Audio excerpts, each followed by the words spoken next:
Welcome back, Josh. What were those receipts for? True, they are for boba, and you might actually like this a lot, TJ, because one of Uh-huh. them is named after me and one of them is named after you. We got the passion fruit, and then we got the nerd. I'll let you decide who's who. That was so much better than I thought it was going to be. Thanks, Josh. Let's get into our next game of the day. Speaking of things that are much better than you thought they were going to be, that's a segue. Maybe you're watching the LCS Academy, you're like, it's going to be all right, but what am I really going to see? Am I going to see some stellar gameplay? Yes, you absolutely are. C9 Academy are taking on TSM in our third game of the day, and both these rosters are absolutely stacked. Yeah, I'm really looking forward to it because just on paper, these are going to be some of the strongest teams in Academy. You have a ton of powerful players with a lot of experience up in the top lane where Darshan and Hanser are going to be going head to head. And then we got a lot of Oceanic players coming out from Cloud9 as well. And Surenfire, who was playing for Team Liquid last year, and then King and Isles, some of the kings of the Oceanic bot lane. Mm-hmm. All right, Passion Fruit, it's time to get into Champion Select. As we rush through this, I want to touch on the players that you might not be expecting to see here. Fizzy is over there at the bottom of the TSM side. He is not their starting support. That is Yursan, who played in the LMS and PCS last season. But there are some visa issues, so they pulled in Fizzy, who played on Harrisburg University. Yeah, and Harrisburg University has done well at a number of collegiate events, most notably in the Midwest, where the Midwest Esports Conference, they often do rather well. I believe falling into third after the Maryville rosters really took over everything. And, as strong of a collegiate player as he is, might be a point of attack for this team. Yeah, might be maybe one of the weaker slots. I did cast him when I did the Human Invitational this year, and they did all right. They finished third. Let's talk about the rest of this, though, because you have Darshan and Hanser as kind of the two old men doing Tai Chi in the park in the top lane. You have then the full Oceanic takeover, the full OPL roster over on C9. I am really excited for TSM's mid lane, though, because that's Sword, and I believe you have the scoop on that. Yeah, he's been playing for the TSM Junior roster and is one of the youngest players coming in this year. He's been making a lot of waves. You've been seeing him doing a lot of streaming and kind of been looking really, really good. I think, Sword and General Sniper are kind of like the two young players that I've been looking at, and it's exciting to see that this guy's going to have an opportunity to show if he's just a solo queue star or if he's really somebody that we're going to have to pay attention to as maybe the next LCS player. But we already got a bunch of picks coming through. We're surprisingly not seeing the AD carry match from Cloud9. Instead, we're just seeing two marksmen already being picked up by TSM. Yeah, TSM can run that Lucian in many, many places right now. I expect that Kai'Sa to be thrown down towards Cody Sun in the bot lane, who certainly has something to prove. I told you these rosters were stacked. Over on the C9 side, we get Surenfire's jungle, presumably. And Seraphine! No, I'm kind of surprised it's taken this long for this champion to make a splash in Academy so far. Obviously, very flexible between the mid lane and the bottom lane, where you can play basically anywhere you want. And with the Moonstone I have Renewal, a prediction. You have a prediction. What's the prediction? I think this is going to be support, because Isles, who was part of, again, this bot lane, is the Legacy Esports bot lane. And he was part of that really good team. Isles and King are really, really good as a duo. And Isles plays a lot of kind of stuff that's off meta. Lots of like Lux and Bard and Tarek, and he's out here. So I would be shocked if that isn't bot lane Seraphine. Yeah, I think it's very possible. I mean, the one counterpoint that I have to that is Copy is kind of like the odd man out who a lot of people might not recognize, having come up from the scouting grounds fairly recently, and he is this more supportive defensive style mid laner, so I would not be surprised if he grabbed it for himself. And with the flexibility, they might not know yet either. Yeah, you can see TSM banning out the Tarek there. You might be like, what's up with that? It was Isles' most played champion last split of the OPL. That's how much he's played Tarek. So they're not quite sure where that Seraphine is going either. They think it is probably Copy, and you do raise a good point. Copy does like to play more defensively, more safe. They famously played on that 100 next squad, but they will not be playing a safe defensive lane with Seraphine today. Instead, it's going to be the Zoe there in mid, and indeed, I am right. I could do it too, Josh. That'll be a Seraphine support. Yeah, I'm excited. We got a lot of anime going on in this game between the Lilia, Seraphine, and the Zoe, but... I'm no longer excited. Get me out. Less excited. Alistair and a GP complete the TSM roster. This is presumably going to be Lucian mid, GP up top, and Haunter's hands versus the Camille. And we have the Kaiser Alistair bot lane to bully whatever this Seraphine is matched with. Ooh. Oh my lord. Oh, all right. Obviously, we got to talk about it, TJ. The double support bottom lane, the double enchanters, has been actually super sleeper for a long time, even before the item renewal. But we'll talk about that another time and how strong Shield Bash is. The thing we got to touch on is the fact that Moonstone Renewer might actually get some of its first play here, because what people started realizing was that Staff of Flowing Water, normally it gets 60 AP. Right? And you know, that's a respectable number, but if you have recently shielded or healed someone, you get an extra 40 AP, and suddenly it is tied with Nashor's Tooth as some of the highest damage output in the game. And both Seraphine and Jenna, well known for their ability to support everybody else on the team with their shields, and suddenly we're seeing a super brawly composition coming out from Cloud9, and I can't wait to see it in action. I cannot wait either. I told you this was going to be a great one. I'd also like to take a moment, now that I can properly call it out. Last time I talked to Captain Flowers, and this has been a discussion that I've been having on Twitter today. He told me that Seraphine was awful, and he was getting into the supposed war crimes that she committed on the Skarner or something like that. And I just think, yeah, maybe now's a great time for an apology, Captain Flowers. Yeah, you know, it's 2021. We just had a whole lot going on all around the world, and so one maybe of the partners if King was Seraphine. Yeah. All right, we'll see what Darshan and Hanser. We'll start things off here in the top lane. A little bit aggressive. Yeah. Follow We're her not on getting any Twitter. of these early invades though, right? Sad. Yeah, real rough time. Well, Seraphine, I mean, level 1. No reason to go for level 1 with Seraphine. Yeah, but TSM could have done it. Come on. You right? can't always have what you want, Joshi. Sometimes you gotta wait till 5 minutes to start off the team fighting. Mm. We'll see. Not a whole lot starting off across the game. I think the only really surprising thing is the fact that King opting to go with the tier. So he is especially squishy and might end up going down early on if Fizzy and Cody Sun can properly punish it. But other than that, you know, everybody else is doing pretty standard things. Except for Sword opting to go with the teleport instead of an Ignite, which is something that he could really use to bully around Copy. Because like right now, if he had Ignite, Copy might have died. Yeah, it's certainly a lane worth watching. I do want to, as we're heading into this, also address that this is like the first time we've seen Sword play competitive. Because they haven't been on that TSM Junior roster, but that was 3 players, I think, at its peak. It's not a full competitive team. That may change, but TSM Junior has not fielded rosters in years previously. This is, on Sword's first year here in Academy, the first time we've seen them play for TSM. Yeah. I mean, he's played in other things like Twitch Rivals, right? Yeah, he's had opportunities to Twitch do... Rivals. Are you trying to tell me that Twitch Rivals is not the peak of League of Legends competitive? Oh my god, Darshan. What? Flash to chase, Darshan! Maybe about to experience... Oh, never mind. I had a Twitch Rivals thing set up, but Darshan gets away. Nice hook shot.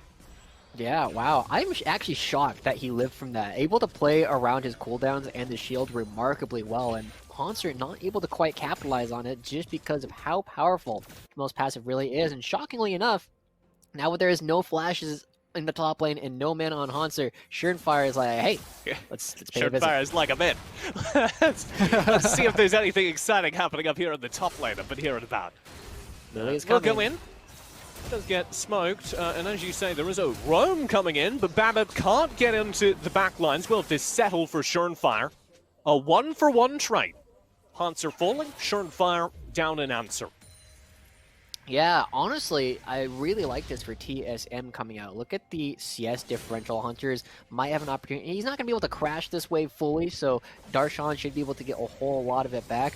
But it's kind of one of the downfalls of Graves, right? You can't shoot through minions. And we saw that Hanser was able to play in his wave super, super effectively and buy a lot of time for the Lilia to actually get up here, right? Like, look at the way he's playing and the way that Surenfire has to move in weird ways and can't actually do the damage that he needs to. And takes so much damage from those creeps. Yes. I think actually the killing blow may have been a caster minion. Would not Next be time someone surprised. calls you literally a caster minion, tell them that caster minions get kills. True. Yeah. So you're not a caster minion, because caster minions get killed. Drake will be coming up here, as TSM set up the zone control for it. Still 30 seconds on that. I was kind of going into this with the theory that TSM wouldn't be looking to fight early because you have Seraphine and Janna in the bot lane who certainly benefit from early scrapping. But I suppose it doesn't get any better as the game goes on. They don't become less viable in team fights. Yeah. I mean, the big thing that we're really going to be looking at later on is how Surenfire is actually able to play when he effectively has a couple extra 1,000 HP to play with in healing coming out from both King and Isles. So expect him to have a really big part in this game. So even though they might have come out slightly behind in the overall trade in the top lane, Surenfire is still very happy to be sitting on the pickaxe and actually have an opportunity to continue looking for some of these early aggressive plays. The one other thing, TJ, that I'm nerding out a little bit about right now that, you know, maybe like 3 other people are like, oh my god, check this out, is how quickly the bottom lanes have been backing. Both sides have actually gotten 2 backs off before the 5-minute mark. That's crazy. I was going to call that out. Yeah. I was going to call that out, but then we had the whole mess up top. But King and Isles shoved away, which they can do very quickly, and then they just instantly reset. Do you want to talk a little bit about why they did that? Well, yeah, I mean, we'll probably have to get back to it after, like, the fact that BABIP is level 6 Just now. go for it, Josh. I'll bail you out. Oh, never mind. We don't have time. Surenfire Redemption. going in. Redemption spent. Oh, double sleep. That's real messy. Surenfire's just gone. Goodbye, Darshan. Walk away. Now tell me about the bot lane. Boy.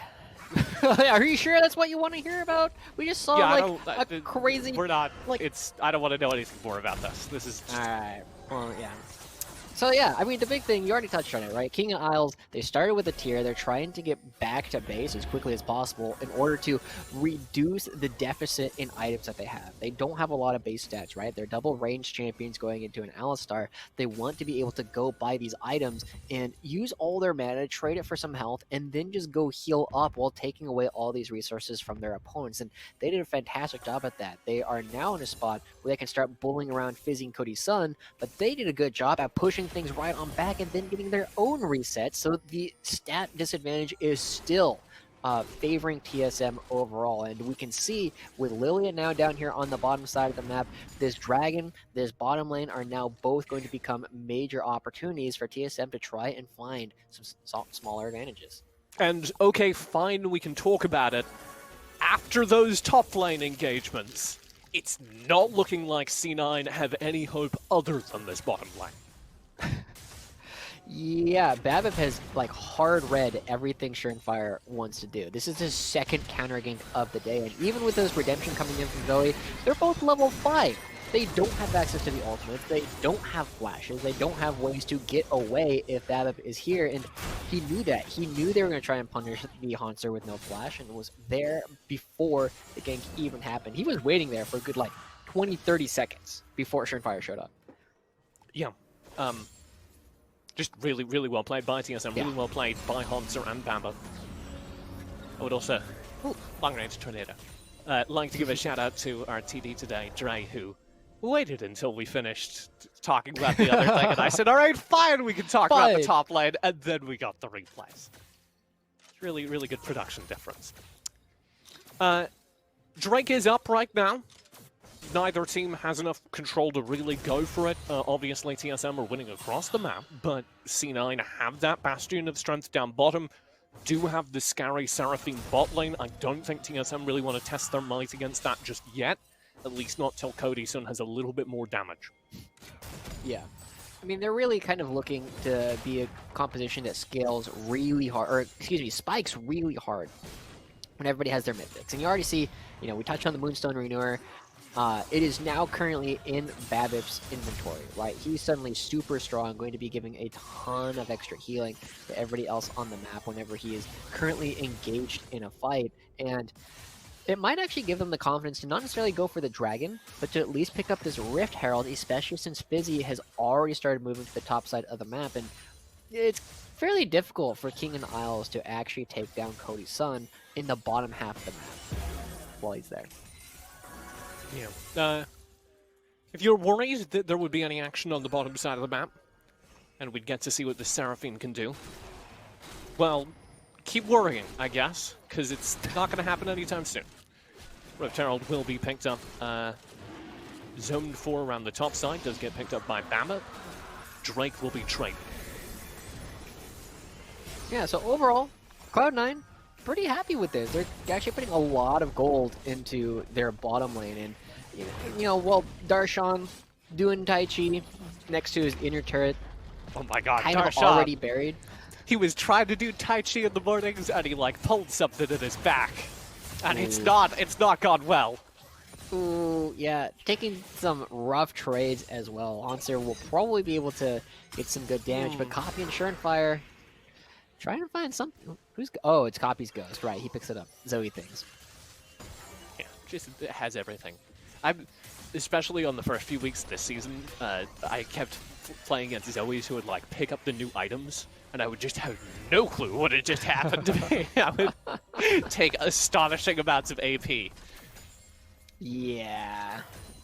I feel like a lot of them would just do things that people weren't really expecting. Oh, it's not super popular right now, but it's like the equivalent of the Hextech GLP, the one that just roots you if you're sitting in the middle and just slows you, right? That was exactly what I was thinking. Yeah, the first time I got hit by that from a Zoe, I was just like, what even just happened? What's that ability? We'll see how fancy Copy can get in this game, because they are doing all right in lane. That Lucian has edged out a slight CS advantage, but Sword isn't smashing anything just yet. Yeah. As TSM continue here, I think we do have to pay attention to their strength kind of coming down from the top lane, but we also have to acknowledge that King and Isles are winning down bottom real hard. They have just completed their mythic on that Seraphine. It is the Moonstone Renewer, as you theorize. There is Dark Seal completed as well, and the next step in the Seraphine build path after you have Dark Seal and your mythic is to go for a team fight so you can get those stacks. Oh, yeah. Yeah, I think the big thing that we're going to have to pay attention to, though, is Seraphine and Janna, there's only so much they can do, right? They have decent, survivability. They have pretty decent damage. They have pretty decent crowd control, but they're not going to be able to do enough damage to kill everybody else on the other team, especially with the Moonstone Renewer in Babip's inventory. So they really need at least one of Surenfire and Darshan to be strong. They need to have somebody that they can support, and right now, Surenfire's got his Gale Force, so he can be aggressive, but he also needs to be careful that he doesn't get too far ahead of the rest of his team. And I don't think this should be the team fight that you were commenting on. I think we probably have about 2 minutes before that's likely to happen. Yeah, as people are going to be back. Drake timer is your team fight timer. Yes. In a game like this. I should explain here, while we have a moment, that I am an unabashed Seraphine stan. Not really of her music, but I just love everything about the character and the gameplay.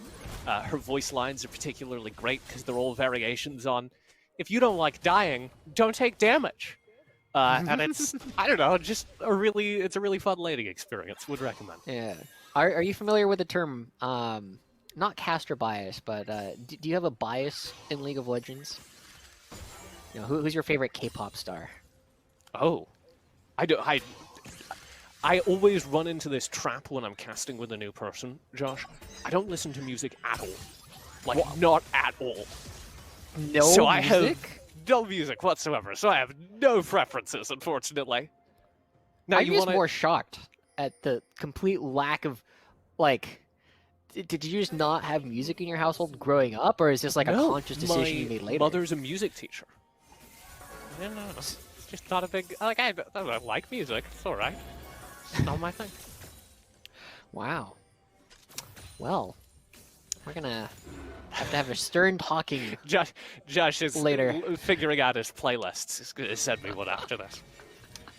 One thing I normally do in Academy games, I did it last season in Academy Rush when the game slowed down, is I look at my tea, which is very erudite and always has a quote on it. This one has a Shakespeare quote. It says, "One touch of nature makes the whole world kin." Oh, it's very wholesome. Very 2021. And I can tie it into the game. You want me to do that? Yes, please. Watch this.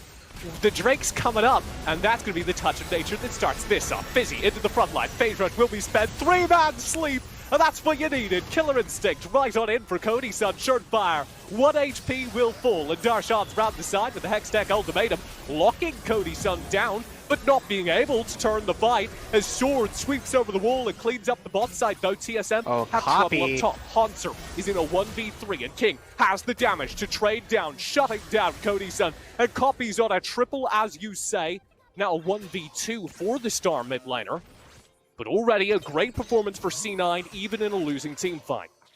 Wow, yeah. I mean, we saw that big sleep coming out across the entire team, but right now, it's not going to actually lead to a whole lot more. You can't actually do this dragon while Zoe is alive, and TJ, I think that means we're going to be in for round 2 here very, very shortly, as Hanser taking a lot of damage, but he is going to be able to get this wave underneath the turret. Hanser, staying healthy.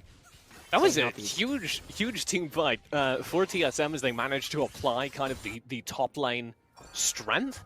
But I also want to call out C9 managing to hold their core around King and Isles throughout this.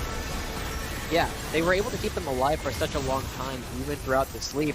But the big thing is, suddenly, with nobody for the Janna Seraphine to support, they can't do a whole lot, right? They need somebody to stand in front of them, and Darshan just too weak to even take down Cody Sun in the 1v1, and it takes Copy to find a lot of low health members to come around and actually bring some of this up. And I mean, they do have enough damage, right? They are able to find the Kaisa on the back end, but they still need somebody to stand in front of them. They don't have that right now. Fire isn't strong enough. The Gale Force gives them a lot of mobility and burst damage, but not going to allow him to stay alive when you get slapped. And so now we're going to see that the Dragon, during that replay, actually went over to TSM, so they found some kin a little bit.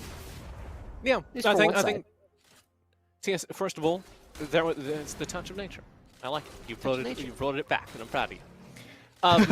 Second of all, I think TSM do need to look at that team fight as a win, but a cautious one. Yes. Because they should have won that team fight, given the leads they had earned on the top side with a 5v5. But I do think how close that team fight was has opened the door to C9 having a stronger mid-game here around the team fighting phase. It got a little bit more gold into Fire's pocket. It certainly boosted Copy out as a potential carry, which was not what we expected to see coming into this game. Yeah, and you're noticing that the lack of cleanses coming in on the side of TSM means that they have to be much more careful around Copy just in general, right? Like, it allows them to cleanses. We're just eating oranges over here. Who needs cleanses?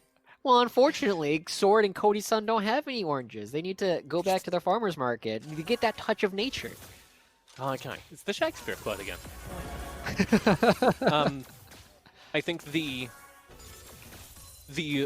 big story of these upcoming team fights is absolutely going to be that. It is going to be which team's CC finds more value. And theoretically, it should be, C9 have way more options, way more opportunities to lock down the aggression. But because of how that fight started with a 3-man Lilia ult, it was completely not the case. TSM were able to find massive damage, split up the front line before we even got into the team fight proper. Yeah, and I want to praise Fizzy as well, because we've touched a lot on how Babbitt was able to get a 3-man sleep, but Fizzy actually set that up perfectly for Babbitt by finding a 3-man knockup immediately beforehand. And so, you know, you touched on the value of crowd control that people are actually able to put down, and it's very important that, hey, get away. Cool. Whew.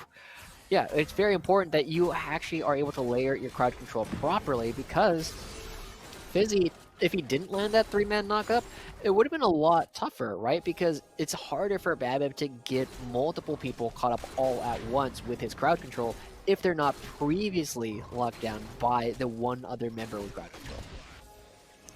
Yeah, and you talked about how C9 are especially vulnerable to that because they don't have a frontliner, and I think that is also something we need to keep our eyes on. It is a Janna Seraphine bot lane, which means you're normally looking for something else on the team to be the tank. We're not in the set jungle meta anymore, and we're not playing set top lane either. You've got relatively squishy champs across the board. The best hope is Schernfire, as you said, who can build towards that drain tank, but we don't have that given Schernfire's disastrous early game. Yeah. He's farming well. He's actually, he getting did back have in a it. level lead briefly on Babip. But now we see the double Moonstone Renewer completed, right? And again, I just want to in the bot lane. bring how crazy this item really is. On top of all of the base stats that it does, every 2 seconds, you heal somebody on your team for a minimum of 70 HP that continues to stack up over these long team fights. And because you have these 2 Enchanter supports on your team, these fights are going to be going long. So it's going to be getting a ton of value. As you talked about, because you're building Staff of Flowing Water, you're getting a little bit of extra AP as well. Yeah. And there's the Rift Herald. There was a Janna shield on that turret. I don't know if you noticed. Yeah, Rift Herald there was. Yeah, Rift Herald should get the crash in the second tier turret, though. It doesn't happen on screen, but you can see on your mini-map that that turret is a little bit darker as it takes a little bit more damage overall. But we have the team fight counter coming up, TJ. 20 seconds. Oh, yeah. It's top left corner of your screen. It's the countdown to team fight. As we do get our next Drake. It's been split 50-50 so far. And the game is leaning towards TSM. They have that gold lead, but we're worried the power of this bot lane is online now. And we're a little worried for TSM's ability to deal with it. Yeah, they're also second to the punch. They don't have a whole lot of great pokes, so I think Cloud9 just being here first, just, early bird gets the worm. Drake's gone. And the Janna Tornadoes just slow down the TSM engage. They're going to have to go into this choke point if they want the fight, and Babib does so. Flashing forward, they do the GP cannon barrage. A huge knock-up from Fizzy. But the back line is holding. Isles will flash away. No, they've lost Copy. They've lost Isles. The chase down from Sword is there. A double kill with Panzer responsible for a lot of the follow-up. And there is a big win to TSM as they redouble their gold lead. Yeah, this is what threat overload compositions do, TJ. You can't focus any of them. You have to split up because you don't have this strong team fight. You got so much damage across everybody with King, but it doesn't matter. The team fight doesn't last long enough for Moonstone Renewer to do anything, and this is a tough steal coming out. Like, you don't have a whole lot of vision, but look at this. The Charm lands across almost everybody, but Fizzy gets a 5-man knockup, and suddenly everybody gets into the back line. King and Isles are separated. They can't heal each other, and the fact that Cody Sun and Sword are able to dive into the back looking fantastic. And Fizzy, I want to apologize. I thought you might be the player that is going to get attacked this game. He's looking stellar. This has been a series of team fights decided by the collegiate player, the substitute from TSM. Fizzy going huge in several different engage scenarios on the Alistair. Yeah. So, yeah, he's going to be... dropping Coke and Mentos because it's Fizzy and explosive. Yeah. Man, you keep having these, like, one-liners, and someday I'll be able to match them as quickly. I feel like I have to have things, super prepped and ready to go all the time, but you just drop them like bombs. Like Fizzy. Like how every time you appreciate them a little bit too much. And I'm like, yeah, he likes it. And then a second later, I'm like, oh, it wasn't that good. It's a good balance. I need someone like you to keep my ego up. Yeah, it's just like, when you have something that I'm just not expecting at all. Right. It really, yeah, it just gets me, man. And so far, you've been doing a good job there, but so far, TSM's also doing a good job at getting Cloud9. Segue. Casting. Baron in hand, and they are indeed shoving it down all 3 lanes. I believe that was the first turret that's fallen from this Baron, but you can also see, if you're glancing up towards the gold scoreline, that TSM are solidly ahead. So they will get more. Ooh, good sleep, but a double charm. This actually could get disastrous as Fizzy tries again for the CC, but this time can't reach King, who's safe behind the turret. And they've already lost Baba. Fizzy will join the ranks of the dead. There's the dive in for Darshan, and C9 may have just found their opportunity. Kodi-san down as well. Huge plays from the C9 backline as they turn against a Baron behind their inhibitor turret. And hey, TJ, this is not how you play threat overload compositions. They tried to dive really, really hard, but they didn't have all of their threats present. They only had 2 people who could actually influence that fight, and that's a major reason why, even though Darshan wasn't there at all, this fight ended up getting turned on its head. But I don't want to go too far in favor of Cloud9, right? They are still down 2 turrets that they were before. Yeah, watch Check this out from catches King. Fizzy. Subscribe to our SoundCloud. Look at that. Yeah, it catches Fizzy in the middle of his headbutt. So suddenly there's no crowd control. You can't actually take any of these members down. And look at the fact that all these members are effectively full health because Moonstone Renewer keeps getting procced by both Isles of King. Yeah, the fact that by the time King reappears on that replay screen, they're like full HP again is astonishing. And that was what we were always saying. Yes, C9 are behind, but also they have built a composition that is going to be devastating in at least one team fight this game. And it sort of snowballs as well, because every time you win a team fight with Dark Seal Seraphine on your team, that Seraphine gets a lot of Dark Seal stats. Yeah. We are going to see how that affects things. Look at as Baba has stepped a little bit too far forward. We'll go into stasis. Oh my lord. Follow me on Twitter, says Seraphine. 2 more kills into King's pocket. Yeah, they end up catching it because Seraphine's ultimate is so long. They are able to catch it because of the extension after going through Babip. And now we'll get to see what they can do because this team fighting composition, once it gets ahead, it's a death ball that nobody can really do anything about. But the one thing they got to be careful about is Haunter, still very strong on the map, can pull a lot of attention to the far side. With 2 members dead, both Babip and Sorb currently in the fountain, they're not going to be able to get the top lane turret. They're not going to be able to get the defense of the bot lane turret, and Babip just gets run down. Check out this damage from the Seraphine ultimate. It's like actually a little silly. Also, of course, really long-range CC. 2 kills picked up again through the power of that bot lane. Of course, King isn't actually getting these kills in the team fight, which is maybe something you worry about. You'd expect, frankly, a little bit more out of those queues, but it's nothing. It's nothing that's holding C9 back. Oh no, he's got a bunch of Dark Seal stacks. He's got excuse me, a 3rd item under his belt at this point. And with 2 Mountain Dragons currently in Cloud9's pocket, hey, they've counted to 3. They haven't gotten to 4 just quite yet, but they are setting themselves up to do so. And a major problem for threat composition, or threat overload compositions, is the ability to actually burst people out. The faster you can take team fights, the better. And they are getting slowed down because of the composition that Cloud9 drafted, and also from the fact that everybody's just a little bit tankier now that they have 2 Mountain Dragons and are likely to pick up a 3rd. I want Seraphine to open a vlog channel. A vlog channel? Yeah. All right. What kind of content are you looking at for this vlog channel? God, just the worst. Just like, hey guys, we went to the beach today. Here's some video of it.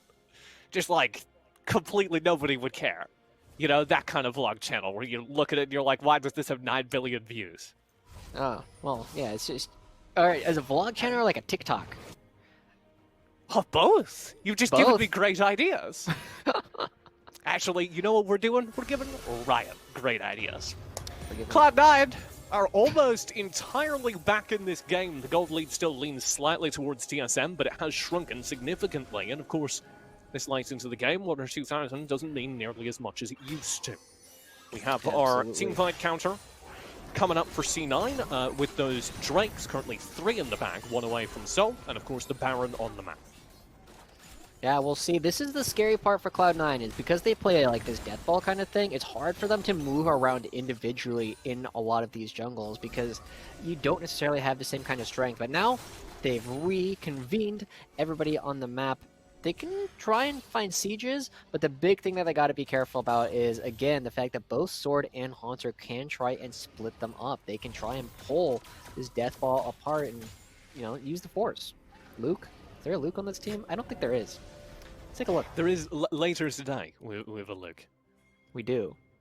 Yeah, we'll get to that when we get there. Yeah. You can hold that joke, and when we get into game, you can be like, use the Force, Luke. Yeah, let's see. We pretend got I've never Kevin. We have a Leo. Mm-hmm. And we have a Liu. Today on Joshi reads player names. Yeah. Leo. And I don't know players' real names. we do have a Baron as well. I don't know what the Baron's real name is. And a fight around it. Sword in trouble, will flash away. Fizzy to follow up. Fire in trouble in the front lines. Will be CC'd. Huge charm for the back lines. And that will determine the team fight yet again as C9 press forward. TSM need to get out of here. And King has no mercy. Over the wall arcs the Seraphine subscription notifications and they will find yet He's more alive. kills. TSM have to back away. Babip, what can you do? Well, Nothing. died a copy. The rookie, straight out of amateur, straight out of scouting grounds, going huge in their first academy game as the Baron will go to C9. Yeah, this is the thing about Cloud9's composition is every time you think you're close, you just need to push a little bit harder in order to get the team fight win. They get so much healing, so much shielding that it's impossible to actually take somebody down. Nobody died. Darshan was the focus of so much of the damage, and he didn't go down either. Now with the Baron, the gold lead, and another turret in their hands, they're going to be able to back away, get a ton of major item breakpoints to come through, and we're going to see another fight in just a moment because Fire almost gets caught here, but he's the one who's like, haha, call an ambulance, but not for me. And look at this, Cody's son just runs directly into the charm. He's got the extra movement speed, gets caught out, and now there's so little that they can do because they can just hit you from over the wall. King tells them to subscribe and ring that bell, and there's just no turning back from that. Oh my god. And then Copy just casually saying, hey, sure I'm fresh out of amateur. Sure this is my first stage game at Academy. But I'm a flash over the wall and fight Baba. Yeah. No big deal. No big deal. We got another dragon. It looks like hasn't quite spawned on the map. Less than a minute left. But look at this. They've got the gold lead. It was just a very small gold lead. You know, very, very recently. And now it's so much larger. C9, far out ahead now. So this needs to be big. TSM for quite possibly the game, because if they lose this, this is Fizzy has no ult. soul over. Yeah, Fizzy's ult is gone. He had to use it to survive Copy. And without that Alistair in the front lines, these team fights look even less possible. Copy, what are you doing? Just chunking Sword down. Drake will be gone, so is the soul, and so may be TSM. They're trying to escape the clean way, walking back through their jungle as opposed to respawning at their fountain. And most of them will get away. We'll see if Sword But is Sword- one of those members. Look at where he is. Yeah, just kind of alone up top there. Sword is in the enemy jungle, backing up towards the fountain. Inside the enemy base is Sword. And he should die to the turrets there. I don't know. He's diving the Nexus. Touchdown Sword. Isles will find the kill. King Me.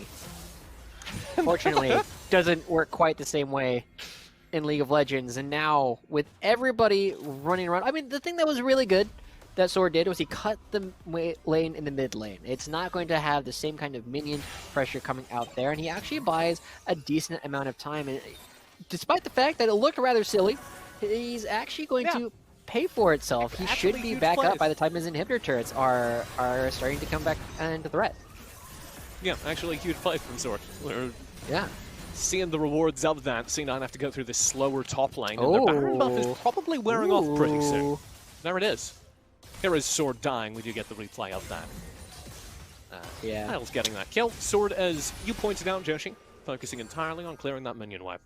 Yeah. Not bad. C9. C9. Oh, Inhibitor turret fell in the meantime. Here comes So did Cloud9 looking for the end. They did grab Bambip as well. TSM, on the run here. Fire on the front line. C9 just chunking those turrets. Seraphine's real good at that. Oh yeah. And they will leave early. They don't want to force into the turrets. Yeah, this But is they a can come part back. of the game for Cloud9 that becomes my favorite comms to make. Every fight is winning. We cannot die. Look at how far they can go. Fizzy just rejected. Charm will land. This is it. C9 Academy in their first showing here for the season. Looking absolutely dominant. You get the legacy spam from Isles as that bot lane was absolutely essential. The legacy bot lane stepping up here to win Cloud9 the Rude. first game here in Academy, and even about to dive them a little bit. Oh, that was so rude from Coffee. He's feeling good, you know that, but this is what the composition does. You get to late game, and there's not a whole lot that anybody else can do about it, and they rolled high, getting the Mountain Soul into the game as well. So, good job to Cloud9. I mean, at the end of the day, it was a little bit shaky at the very beginning. BABIP had some fantastic counter ganks, but their composition just didn't scale as well. The threat overload misplayed once or twice, and suddenly the Death Ball double enchanter composition that Cloud9 was able to bring to bear suddenly became the point of nature, and they found their kill. Shakespeare. If the quote was on the back of this little teabag that I had. That's not going to show. It's white on white. So I like it. We were bringing it all the way back. I think it's worth noting, though, that C9 did lose the top side of their map. Like, Darshan got blown out of that game. I know you kind of have to cast your mind back to a moment where C9 weren't just walking around the map winning team fights, but they spent the first 10 minutes of that game losing hard. And then the star bot lane was able to pull them back out. Yeah. And I feel like it's not And necessarily... also copy. Yeah, I mean, there was the one point, right, where Darshan got, like, almost killed 1v1 by Hanser. And, you know, that one we can definitely put on Darshan. But after that, I just really want to credit their opponents for it, right? Like, again, BABIP was able to play extraordinarily well. He was able to find the first counter gank by just saying, screw this blue buff. I'm just going to come directly top lane so I can help out the rest of my team. And then later, oh, let's just chill here for 20, 30 seconds while I wait for Surenfire to definitely come up here. Because if he was wrong, he would look like a fool. But instead, he just looked like a genius. Yeah, and also Copy, who we didn't talk about enough in this post-game. Once again, straight out of Amateur, straight out of Scouting Grounds, absolutely dominating this game. Showing up like ready to be promoted in that mid lane. And obviously, you need a few more games to actually say that. I want to see a little more consistency. But for a player for whom the criticism in Amateur was that they weren't explosive enough, that they didn't take enough risks, I think Copy is already showing that there's a lot more gas in the tank. And yet another win for the 100 Next scouting program, I guess. Yeah. And I mean, just kind of across the board, it feels like the Order, Legacy, and 100 Thieves groups have been looking fantastic and promoting a lot of talent. And I think it's going to continue seeing a little bit more of that throughout the day. Just because, again, we're only a little more than halfway done at this point, TJ. We just saw what might be the highest level game in terms of players on paper, but that doesn't mean it's going to be the most interesting. We have a lot of other games to still go as well. If you're wondering where those 100 Next players went, we do have that up next. 100 Thieves Academy side to the field, playing the team with Luke on it. So you'll be happy to use that junk. Don't go far, though. Before that, we have a player interview and, of course, 2 more games afterwards. You won't want to miss it. It's all coming up after this.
Welcome back to LCS Academy. We are joined by C9 Academy's King as we head into our player interview. Cloud9 Academy just dominated the second half of a very exciting game, and a lot of that domination came through you guys in the bot lane. Could you talk to us a little bit about the AP bot lane that you guys had set up? Yeah, so as you guys saw, Seraphine might be the best champ in the game. The combination of having two moonstones sort of like breaks the game, because once we're like level 13, when you like cast spells, you do anything, everyone on your team just gets healed Ruby Crystal, Ruby Crystal, Ruby Crystal, and it's sort of impossible for the enemy to play the game. And yeah, even though some bad stuff happened top, I just saw top and was like, what's going on over there? I still knew the game was fine because I'm Seraphine. You certainly were, and Also, I want to give a shout out to Copy, who played incredible in those mid-game team fights. What was the point in that game where you realized, oh, hang on, we just win a team fight if we force it? I think I always knew it, honestly. It was just like, what we were saying was like, you know what, guys, just stop dying. We just wait like 10 minutes and we'll win the game automatically. And yeah, it happened. So I sort of knew deep down, like, we never really were out of the game. You sound a lot like me. I feel like that's one of the most common things I'll say to my team is like, just stop dying. We have a better team later on in the game. But I just want to talk a little bit more about, you know, we've again seen this Oceanic invasion a lot, and you were actually one of the first people to do that over a year ago at this point. So what is it like seeing all of these people that you used to play with, used to play against over in Oceania, starting to follow you as kind of the exodus is coming over this way? I mean, I think every OS player, we always wanna beat each other, you know? Just wanna crush each other. It's like, I'm the best OS player, you know? It's like, we don't want to be all one big like happy family. I don't think it's like that at all. I think every player is looking to beat each other and show that like they're the top OS like prospect. So we had an interesting thing coming from Pretty. Just one last question for you, King. He said that he was only going to have one split in Academy. How long do you think it's going to be until you have your chance to really show your chops for everyone? Oh, you're a bit behind the ball. He said one split. Yeah, I think really quick too. It was based off last spring. I could have gone LCS, sorry, but things happened. You know, obviously I had my visa issue where I couldn't play summer, but I think right now I'm ready. But there's some other things, some other complications involved. Right. I'm happy to see the aggression, the hope, I guess, from all these players. I think this academy is full of talent, and I can't wait to see it grow up. We do have to move on. We are a little pressed for time. Yep. Before we go to break again, though, King, I would like to ask you, you're obviously playing Seraphine. I'm a huge Seraphine stan. Do you follow her on SoundCloud, Spotify, Twitter? Where are you at with the Seraphine social media? I don't follow her at all. I saw her once, and I'm like, I'm head up. This is too weird for me. Fake fan. Let's take a look at the schedule as we head to break real quick. Thank you very much, King. Right, we are going to be, of course, after this, picking things up with CLG versus 100 Thieves, then closing out the day with FlyQuest taking on EG. Fake fans, Joshi. We'll be right back. LCS Academy continues after this.